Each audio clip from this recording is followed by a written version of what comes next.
Hello everyone, welcome to the program. This is Politics Today live on Channels Television. I'm Sean Wakimale here in Abuja. We go straight tonight into our some of the major stories that we're following for you, and perhaps we will get to the heart of the matter. Some of your biggest stories in the land. It's 2 years already that the 10th National Assembly was inaugurated, and also we're not keeping our eyes away from our democratic and the lessons learned from the June 12 struggle, and of course, where our nation is under the Bola Tinubu government. And those who fought, who were exiled, those who were in prison, one of them will be speaking to us tonight. They saw it all. And perhaps some of the things that you have not heard before, you will be hearing it tonight on the program. But stick around with me because we need to check out some of your political write-up stories.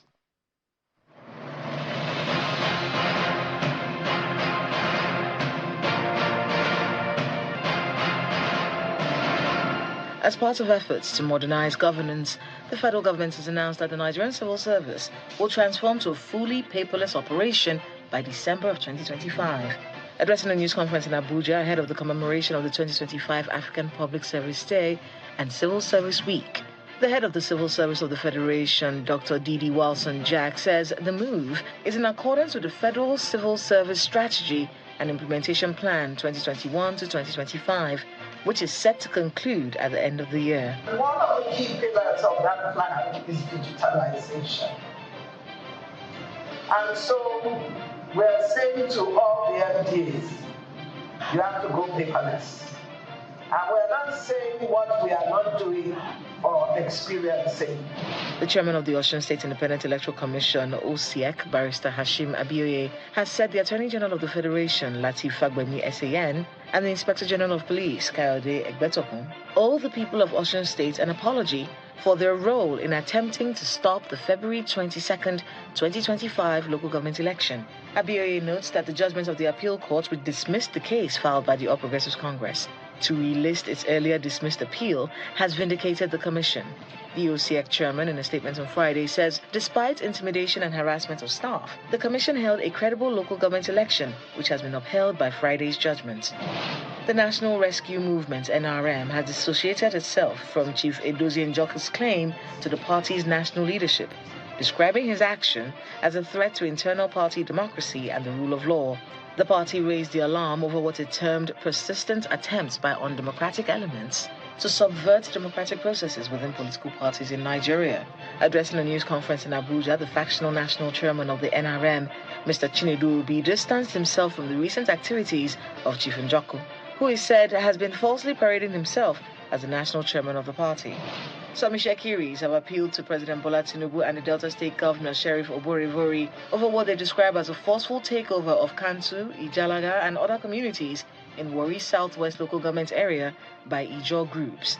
Speaking at a press conference led by Alex Eyango, the leaders condemned the alleged annexation of the ancestral lands and called for urgent intervention from both state and federal authorities.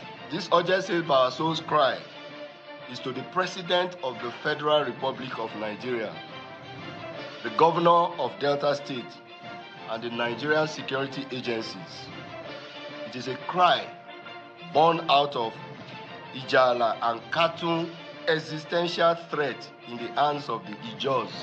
A group under the Renewed Hope Advocates has commended the growing collaboration between Nigeria's executive and legislative arms, describing it as a catalyst for effective policy implementation and national development. At a news conference in Abuja, the coordinator of the group, Mr. Maipen, congratulates Nigerians for sustaining democracy over the past 26 years and described the executive and legislative partnership as a shining example of the collaboration between the two arms.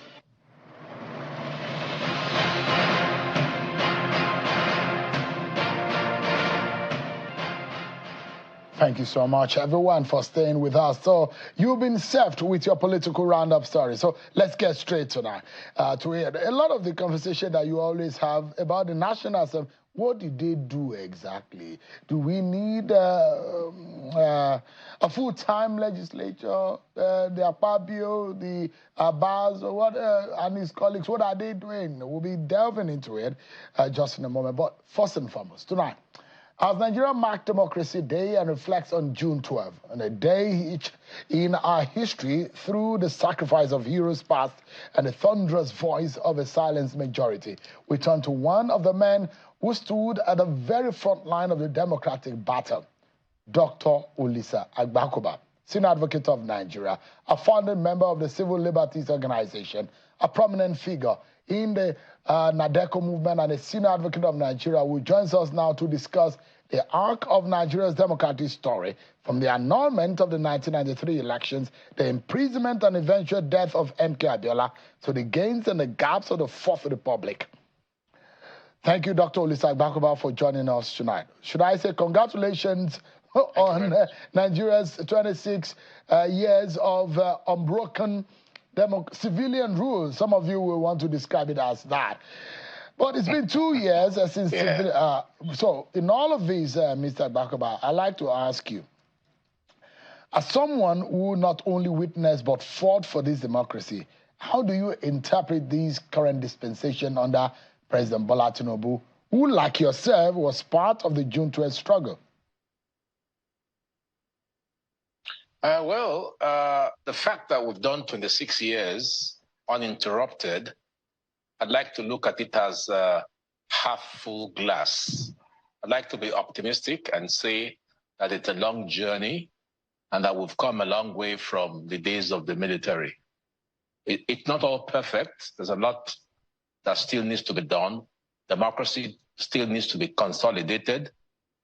Even in the president's broadcast at the joint session of the National Assembly, he alluded to the fact that we've got a long way to go. We don't have a strong multi-party system of democracy. We still have a situation of just one party where everyone wants to join the national elite party. So whether it's PDP or APGA or APC, the manifestos are not different. So we've still got a long way to go to achieve multi-party democracy, where you have a clearly defined opposition and a clearly defined ruling party who stand on agendas and manifestos. We're not there yet. But I'm prepared to be optimistic and say that there's still some ways to go. I hope we can get there. But are you optimistic in any way about the manner in which your colleague in the struggle, who also was in the front line, although he has a strong political inclination or intentions, that's President Bola Tinubu, at the time, SDP senatorial candidate, and he had his political leaning, but he was also in the front line asking that the military should step aside and let us have a civilian rule. But does he give you, in this dispensation, does he make you feel like this man understands, or maybe it does look to you at some point, maybe he has forgotten some of the pains and the struggles some of you had in when you were fighting in the trenches? I would have hoped that as one of us in the struggle for democracy, that the issue of governance would have been very high. And that issue of governance, for me, the key thing, even when I assess his 2-year midterm report, is the question of over-centralization of Nigeria. There's far too much power in Abuja. As one of us in the struggle, I would hope that on this one day after June 12, that the president would reflect that the mission that he's carrying is a very big one, and that the legacy that he can leave for Nigeria is a huge one. And the only legacy he can leave is that when he's done his term, whether it's the 4-year term or the 8-year term, people will look back and say, that was a president. I would always want for any Nigerian president, any, to succeed, because the people who are going to benefit from a successful president are far too many. There are 250 million Nigerians hoping for a good government. So I can only wish that the president will do far more than he has done in trying to give Nigeria a sense of direction, a sense of development. On the current geopolitical structure of Nigeria, it's difficult to do that. I say this because there's really only one government in Nigeria, and that is the federal government. The local governments, 774 local governments, the 36 state governors don't do anything. All they do is go to Abuja and collect a stipend every month. I want to see President Tinubu assign responsibility by devolving political authority to these other tiers of government so that development can come bottom up, not top down. And in that way, people will benefit from the dividends. Right now, the streets are not showing it. It's a different thing when the National Bureau of Statistics announces a GDP growth rate of 3.3%. Is it happening on the ground where gari, rice, beans, palm oil are crippling people? So the president's responsibility, which he demonstrated yesterday, is to take on the final 2 years with vigor. Take it on with vigor. But he cannot achieve any meaningful economic reform in the context of the current political governance structure. Some say it's restructure. Some call it decentralization. Others call it rebalancing. Some call it devolution. Whatever name it is. Can the president please take some of the powers that it has vested in the exclusive legislative list and transfer it to the state government? And the state government itself needs to transfer serious power, real political power, to the 774 local governments. So we can have a broad-based three-tier government, all focused on delivery of services. All Nigerians want is services. Education, health, jobs, security of tenure, a good pension. That's all they want. And the only way that can be achieved is we need to rejig Nigeria. Well, let me take you to. don't let me go there yet. Let me ask you on what rejigging Nigeria. What does it mean? And I'm not talking about restructuring because that word has been bastardized. It means different things to the president of the day. The structuring on his lips is perhaps different from the restructuring with the PDP folks or with the NNPP. Restructuring it means different. When you say rejigging Nigeria, what does that mean? It simply means one of the other phrases I've used. Devolving power. To make it simple, the Constitution contains 98 items of power. The federal government controls all 98. And when I say rejigging, I simply mean we need to have a new list of legislative powers. 3, federal, state, and the legislature, and the local governments. So that none of these 3 governments impede into each other's space. We know what the local governments can do because the Constitution sets it out clearly. Right now, the problem is that the Constitution does not fully set out the parameters of legislative authority of the local governments. So what the state governments have done is to usurp their powers. One good thing that President Tinubu did was to go to the Supreme Court to claim financial autonomy for the local government. That was a brilliant move. What he needs to do next to consolidate on that important victory in the Supreme Court is to create, through amendment of the Constitution, a list of legislative powers for the local government so they can function. I don't understand why in Lagos, for instance, they pass a law appropriating all the powers in Schedule 4 of the Constitution to themselves. They tell the local governments, we will do everything that you should do by the Constitution. That's not right. So it paralyzes the local governments. So when I say rejig, I simply mean a situation in which we have an amendment to the Constitution that makes all 3 governments amenable to the powers assigned to them and no more. That's what I mean by rejigging. If you ask a few governors, and notably, you can mention those lawyers like yourself, senior advocate like yourself, who have been governors before, and who perhaps now see the structure of Nigeria in a certain way. And perhaps you might want to give us a constitutional position of how the structure of Nigeria as established by the Constitution. If you ask Babatunde Fashola, the former governor of Lagos, for example, he will tell you that the constituent units, the state, should have the power to be able to take charge of the local government and be able to run their own territory as they should be.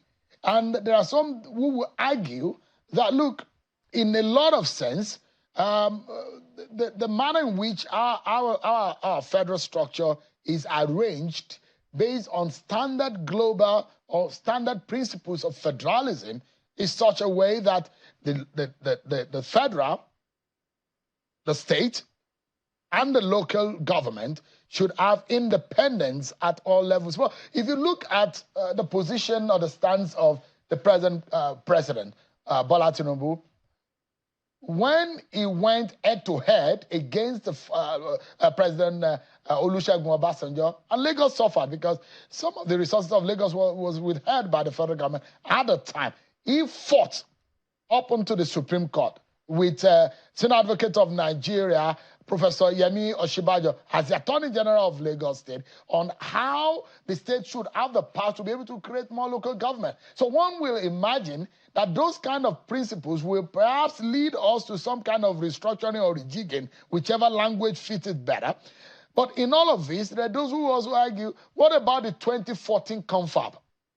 Should this president be looking into it?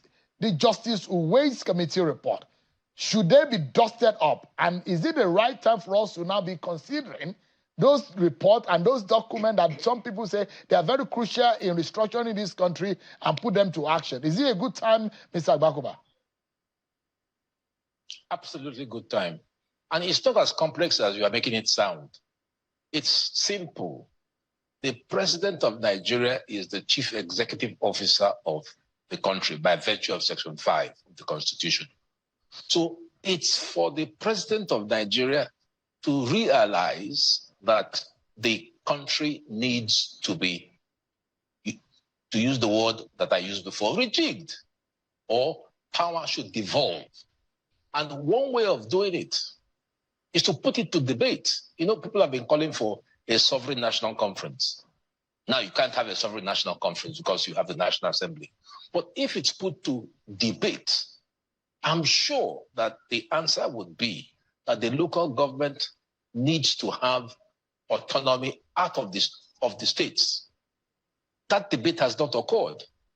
So what has happened is that the state governors see the local government as easy sources of revenue. They go to Abuja, collect this revenue for the states, and it doesn't pass down.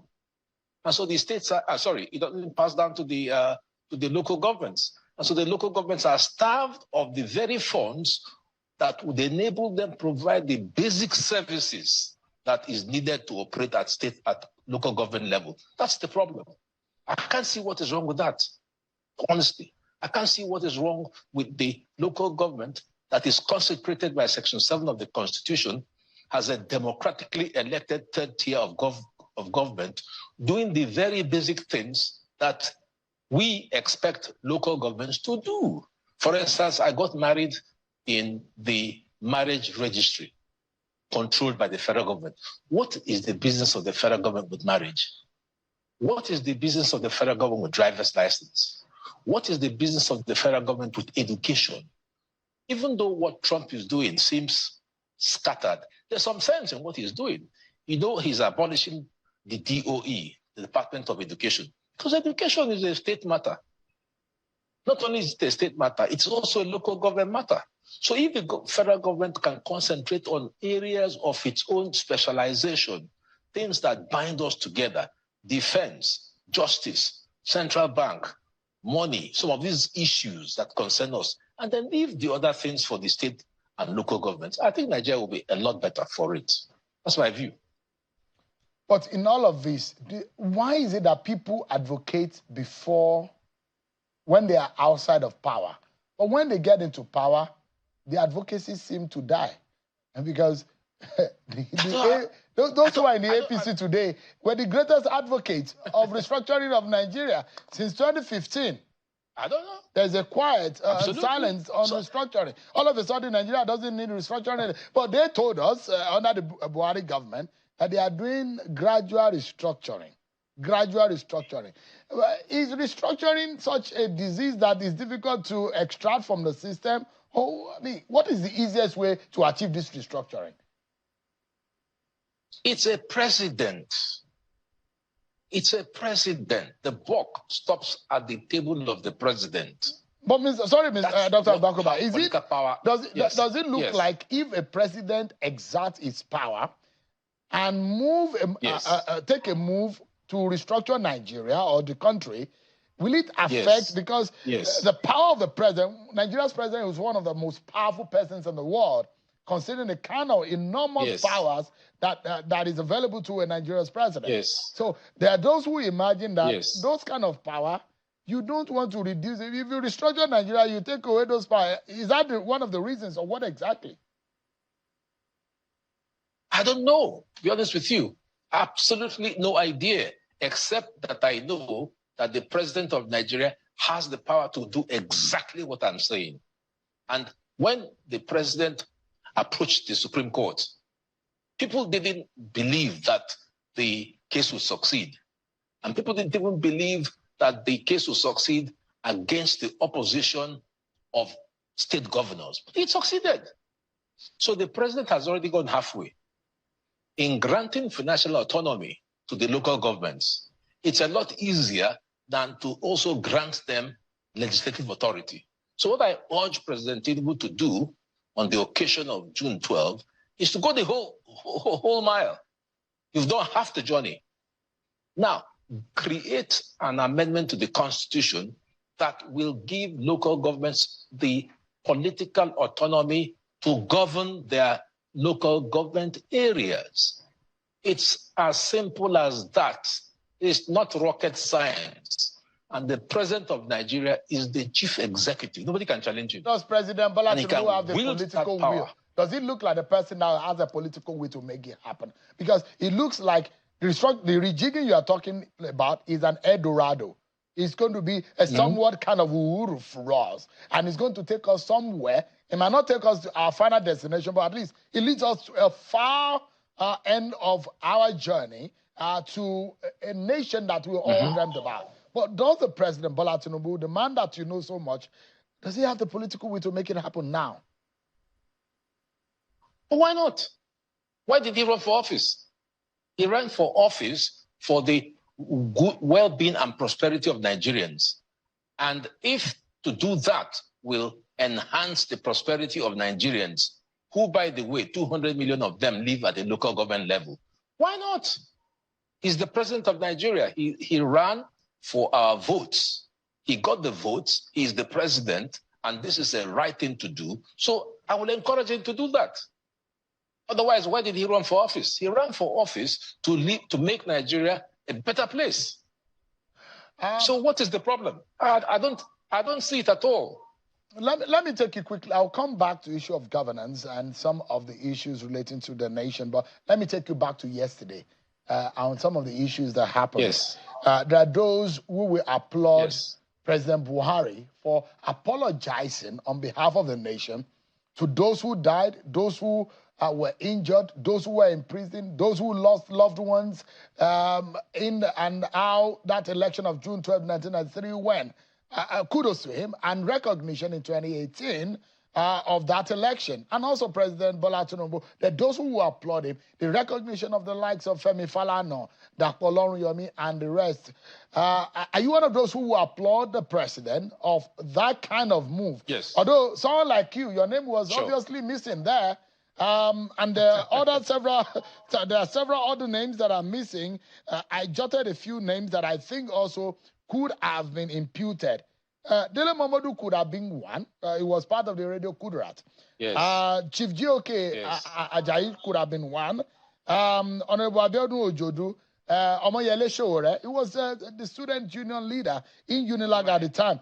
Late Baba Omojola, Ayodele Akele, Mayegun Ademola Adele, a lot of them are there, right? Sure. No. See the way I'll put it. I start by applauding the president for what he did. But I would also use this opportunity to say that the list wasn't complete. Baba Omojola was my prison mate. Femi Ojodu was my prison mate at number 15. Awolowo wrote for about 6 months. They ought to be there. Clement Nwankwo was co-founder of the CLO with me. They ought to be there. On July 6, I was co-commander of the street protest of 10,000 people with the late Beko. That led to the ouster of General Babangida on August 23. On March 28th, 1998, I was commander of the street protest in respect of the 5 million man march, which opposed the youth earnestly asking for Abacha in Abuja, that Dan Kanu, I don't know where he is today, was drumming up music and sounds that Abacha must stay. So all of the people who have been missing in the list, I think what can happen is when the federal government realizes that what they did was good, they can fill it up. It's not a problem. They can fill it up. Certainly they were important. In fact, on July 6, 1993, not a single, that time, Abuja and Lagos were co-capitals. So all of the ministers and Abacha, they were all in Abuja. They flew in. None of the ministers had the courage to come through. It was Abacha who came through we blocked everywhere. He came through and he killed 200 of my boys, 200 that day. They're not mentioned.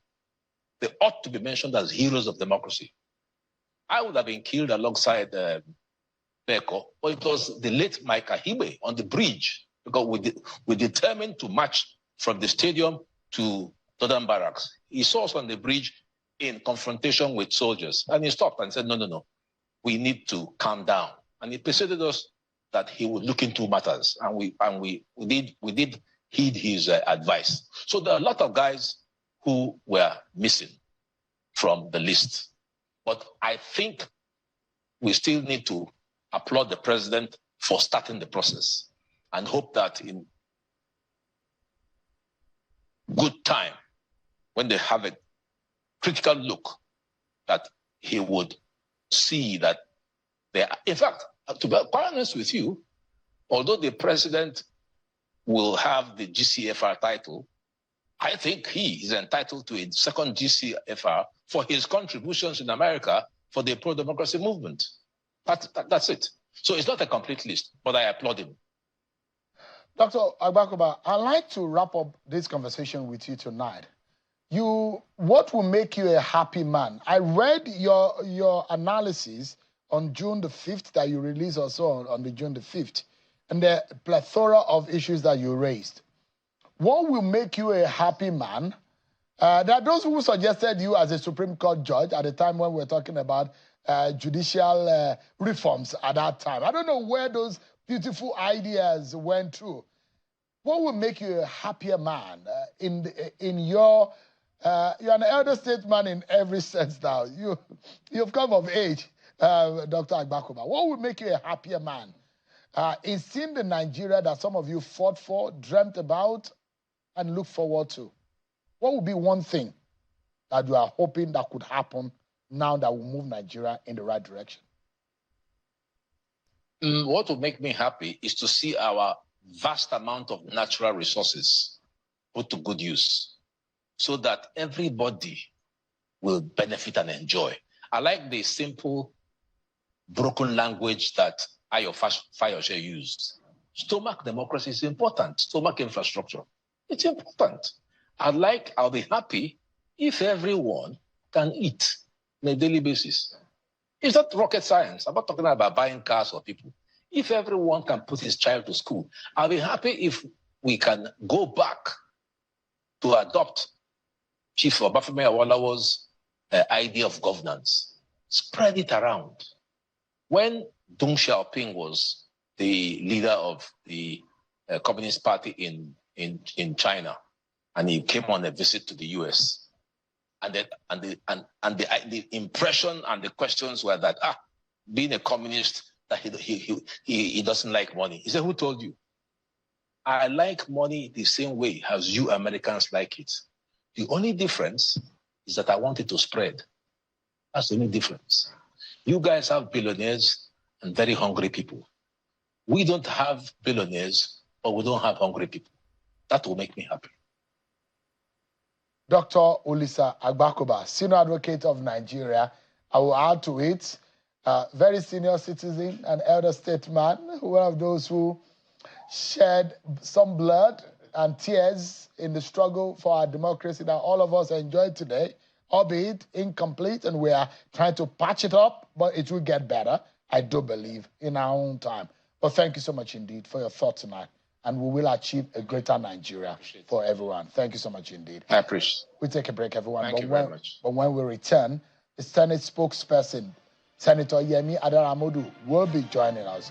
Do himself and his colleagues deserve a full-time job to be paid for by Nigerian money? What have they done in the last 2 years under the Godswill Akpabio and Abbas-led Senate and House of Reps? An assessment of the National Assembly in the last 2 years. It's 2 years since that inauguration. We'll be having an up-close and personal conversation on the 2 years of NASS after this break, everyone.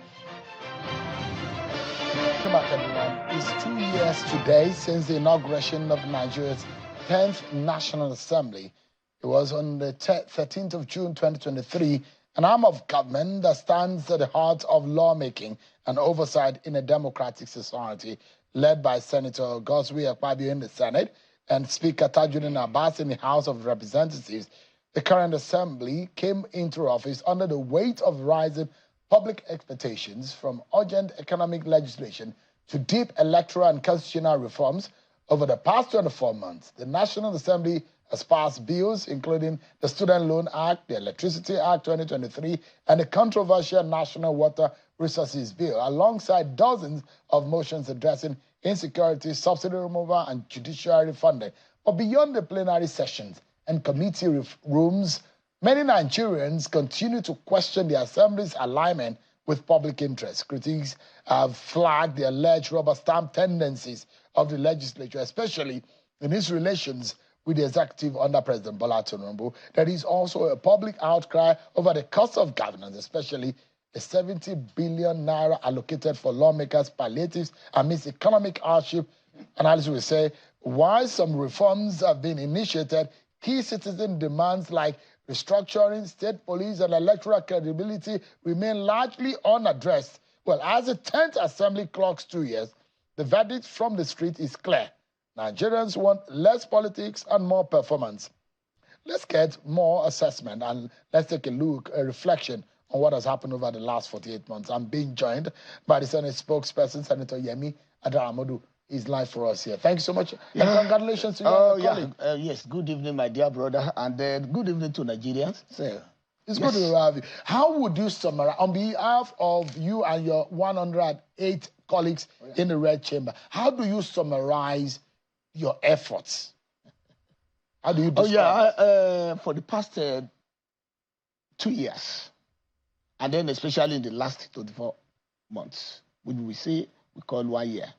And first of all, just to correct just an erroneous notion, there was never 70 billion naira allocated to legislators for either palliative or for anything. We'll get there. We'll break it down. Yeah, we'll see. It has never happened. Monies went for palliative, but we'll get to us. We'll analyze it. We'll get to that. We will love to get the evidence. Okay. Because, at times, when someone is on trial, then whoever is trying, that person must come out with the evidence. So that one is never there.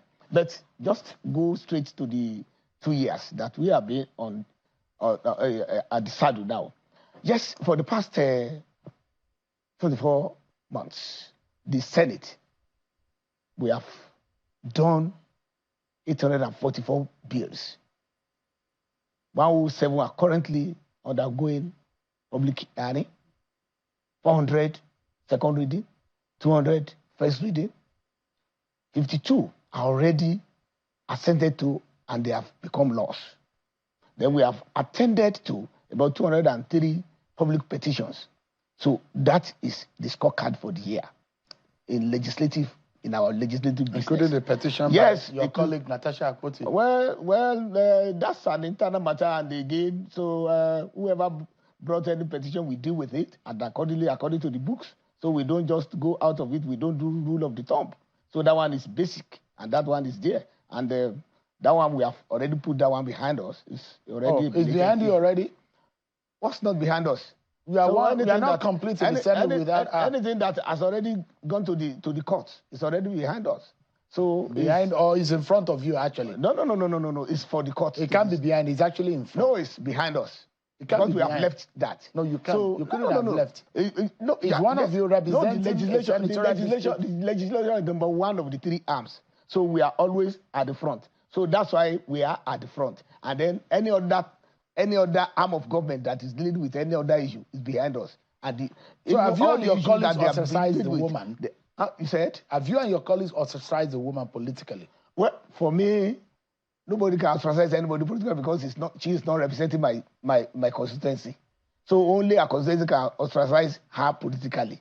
So for us, in the business of legislation, in the business of lawmaking, in the balance of the legislation, in the chambers, that is where we have taken an action. Is it regrettable? Is it regrettable to you and your colleagues what happened? Regrettable as maybe how? You could have done things differently. Whoever is it a big lesson? Whoever erred would have been dealt with according to the rules. So no matter, even if I'm the person, even if it is the Senate president, even if it is the leader of the Senate, anybody that errs, anybody that goes against the norms, definitely we are going to read the books to that person, and then we are going to take action. So that we have done, and then that's why. But was that judiciously done? Was it fair? Legislatively done and fairly done, and according to the statutes. According to the statutes. But the rule of fair hearing. It is never a rule of the thumb. It is rule of the statutes. So a fair hearing had been there because once the statutes are adhered to, then that is fair hearing. So let us move to the second year of democracy that we are celebrating. So like I said, I've read out how many bills that we have passed. 52 are being assented to as law. 107 now are public hearing stage. 400 second reading, 200 first reading. Altogether, we have 844. We hear that a lot of you boast about that this is the best Senate since the advent of the Fourth Republic in terms of the mileage that you have covered. Yes, it's real. How do you? It was funny, and I saw no, it's not funny. When you look at the Ninth Senate, so it is not as prolific as the 10th Senate. Oh. The Ninth Senate by this time, in terms of numbers, yes, by this time of by when we look at the milestone of 2 years of the Ninth Senate, then by this time, then I think there were around 600 plus bills that they have dealt with. But now we have dealt with 844. And besides that, like you were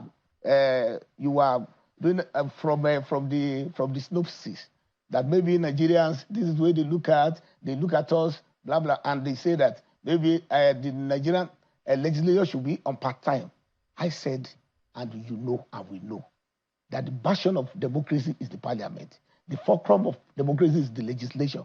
Then the foundation of democracy is the people's parliament, people that were to represent the generality of the public. That is what they call democracy. There's no democracy without the parliament. And then if the parliament is on part-time, then it means that democracy is on part-time. And there is no democracy that derives its parliament that thrives. So now, let us look at it. The parliament, Nigerian parliament, is not only for lawmaking. We do oversight functions. We advocate for our constituents. And it will just be bewildering that Even out of the 3 arms of government that we have in Nigeria, it is only the parliament and the parliamentarians that our people have access to. We, like me and others, we go home almost every time. And then we are the ones that whenever our constituents, when they want to go to school, it is from us they ask for school fees. When they have given birth to a new baby, it's from us they ask for naming ceremony funds. When they are building a new house, it is from us they ask for assistance. So then, if the parliament is not here, who do you expect our constituents to run to?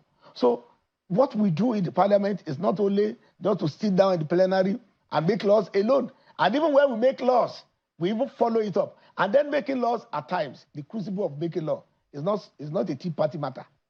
There are laws that span over weeks, over months. What you do, because it can. What you and your colleagues do, you are defending the reason why you need to be to be full-time. It's not a defense. But so it is a reality. Yeah. The question is whether the nation can afford it. It is a reality. Can the nation afford it? Now, let me tell you something. Economically. Let us say a certain salary is being paid to legislators. Let us assume. Now, if you are on part-time, can the same amount of money be paid to that part-time legislator? Can it? Now, are you like that we are in Abuja? Is it the National Assembly that is giving us housing? Is it the National Assembly that is even employ domestic staff for us? You are here on your own. We are here on our own. You get allowances. No, Senator. we don't get allowances for drivers. You get allowances for housing, Senator. We don't get newspapers allowances. No, the allowances we get for housing are always deducted from our salaries. They give it once in 4 years, and then they deduct it every month. But yet you are one of the most expensively run National Assembly in the world. That is your not my own estimation. No. It's a verifiable data. So in the world. It's not. You are one of the most lawmakers in the world. Go to EU Parliament and now just bring out. You and your colleagues. Each of the senators and more than a professor in the university. No. Than a professor at the university. Yes, sir. Look, let me ask you a question from you. Look, it's as if you say a local government chairman has more than a classroom teacher of a primary school. It's as if you are saying that one. Because the problem that we're having in Nigeria is that the National Assembly is the soft target of every critic. Anybody who wants to criticize either socially or politically, the National Assembly is the soft target. That's why all eyes are on the National Assembly. And then we know that's how it should be. It's a democracy target because you're supposed to be in the democracy. Just that's a moment, Senator. You're supposed to be the conscience of the You are people. being criticized some time ago that why will you be buying luxury vehicles when your constituents are suffering? Poverty rate is very high. Now, the question we raised then was this: no legislator was given a vehicle to take home. You mean you don't have an official vehicle? No, to take home. Do you have an official vehicle? There is only one vehicle for me to run committee matter, oversight matter, and everything. And that vehicle is not even registered in my name. And it's not registered in my name. Over 140 million naira, Senator. You are the one who is talking about. We've done the cost estimation. No, for me. And we've spoken to some of the contractors who did the job for the National Assembly. It's not our vehicle. The question here is about equity, Senator. That if the people you represented are living in abject poverty, and you are living in opulence and luxury, no. Does it reflect the morality of your office? If only one office? vehicle is allocated for both legislative and all other oversight functions, only one, and you cannot tell me that in the government and a vehicle will not be allocated for any senior official, like a minister. Not less than 2 or 3 or 4 vehicles were allocated for a minister to use as you oversight. We should blame you for that. If you are Senator, you cannot blame us for that. Do you know why you cannot blame the executive? No, do you know why you cannot blame us for that? Because there are needs for those utility vehicles. There are needs for them. There are really needs for them. You won't expect a minister that has directors, that has assistants, that has consultants, now to rely on only one vehicle. So there are needs for it. Likewise, a senator, there are needs for it. And then the senator does not even have a vehicle on his own that is bought officially for him. So when you are leaving, if you like, when they are boarding the vehicle, if you like, you can pay for it. All right, Senator. If you like, you will leave it. Let me take you to critical national issues. Yes. Because the essence of you and your colleagues is a privilege. Yeah. That you are not the smartest person in your senatorial district. Yes, it's a privilege. Any other person could have ourselves available. We make ourselves available. Question is the privilege does not come easy. The privilege is not dashed. Let me put the question. No. Let me put the question. The privilege is not dashed. Yeah. You make yourself available. Absolutely. You put yourself forward. So now the question. When you put yourself forward, then your consent will evaluate you. Senator. So if you are worth it, that is when they can now bring you forward. Senator. So the privilege is qualified. So you look at, I don't know whether you do some kind of reflection in the National Assembly and looking at the critical issues confronting this nation. And I'll take one for example. Yes, which one? Issue of security. Yes. We are experiencing some of these security problems. So the question a lot of people will be asking, what are the laws that you have made? What efforts have you made to quench insecurity in Nigeria in the last 2 years? Apart from the screening that we did for security chiefs, we have called the security chiefs of all the security agencies, not less than 10 times. We have interrogated them. We have asked questions. We don't ask all these questions in the open. We have done all those things. And then you cannot tell me, Shehu, that in the past 2, 3, 4, 5 months, that there have never been less occasions that we are reporting kidnapping and banditry in Nigeria. You cannot tell me that even these irredentists, the bandits, that they are now not seriously being hunted to only maybe 1 or 2, 3 locations as against the way it used to be then. And now let me tell you something. For about 15 years running, this security had been so volatile in Nigeria. The government came together with our own legislation. We came just within 2 years. Do you think it will just cure just like that? But the result that we have got so far, today, you can't tell me unless if you want to be a negative side. The same would be about the economy. It has not come down. Are you proud about? It has come down. Are you proud about the state of the economy? You and your colleagues? The state of the economy, as it is now, is healing. Is healing. So you are proud of what is going on? We are proud of the progress that is making. So but we are not yet why there. Some of you we are not there. Endorse the president for second term. We are not there. That is our own political party. That's a political party matter. That is not legislation's matter. That's political party's matter. That's my own party, APC. My own party, APC. We play our own politics. And we can endorse our representative, like the president. So Nigerians should also, some of the people who are feeling the pain of the economy now, how do you think they will perceive your response to the state of the economy tonight? My brother, there is no way you can make umile without breaking egg. There's no way. There's no way you can do that one. And there is no way.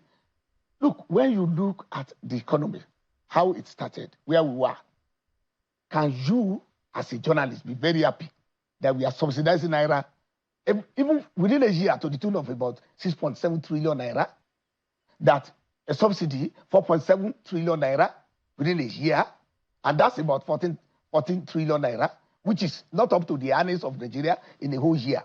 Can we continue to do that one?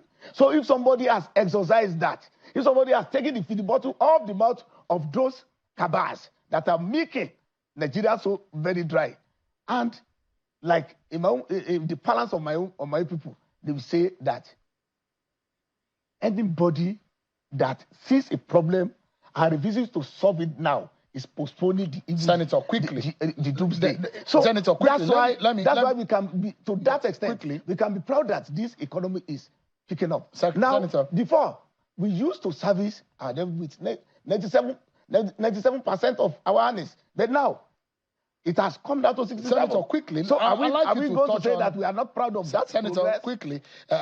Your perception and accountability issue. A lot of Nigerians perceive this 10th Assembly as a rubber stamp of the executive. As a rubber stamp.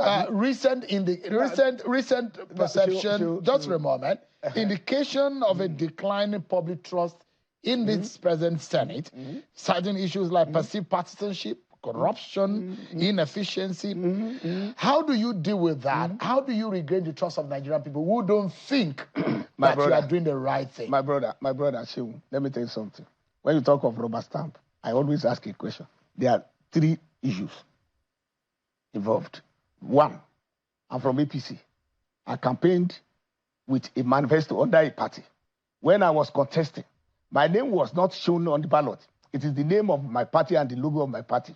Now, with that, my party now, winning the central government, getting to the presidency. So with the manifesto that I campaigned to gain votes, I will now get to the National Assembly, and I will now go against the manifesto of my own party, so that Shehu and any other person will not say that I'm a rubber stamp. That is 1. Then number 2, are we, to the extent that we talk about rubber stamp, if we have done tax reform bills that make sure that the low-income earners do not pay excessively anymore, that small and medium-scale businesses can sprout up and become big-scale industries in Nigeria through the tax reform. So if we now accede to the executive over that, then it means that we are rubber stamp. Then the student loan scheme, if we have acceded to it, so it means that we are rubber stamp. It is better to be rubber stamp in that case. And I now put it to you finally, that look, rubber stamp is very essential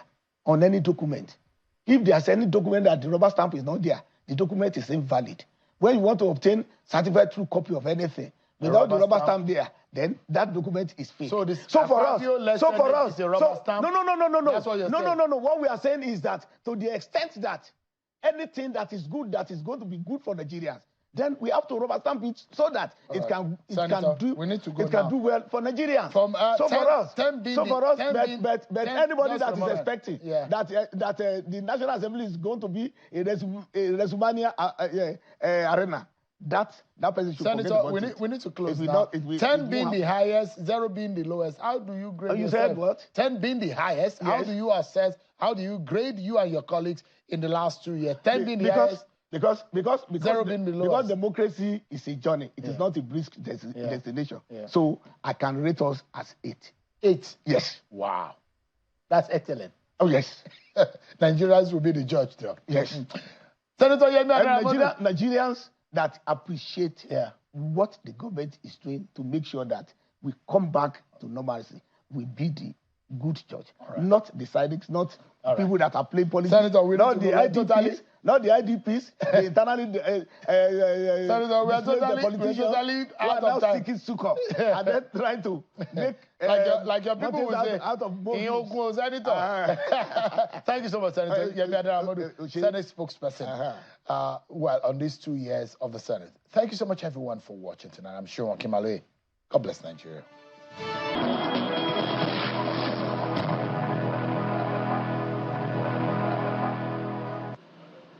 It's nice to have you join us. You're watching News Track on Channels Television. I'm Ayo Tunde Balogun. Here are our top stories making the rounds at this time.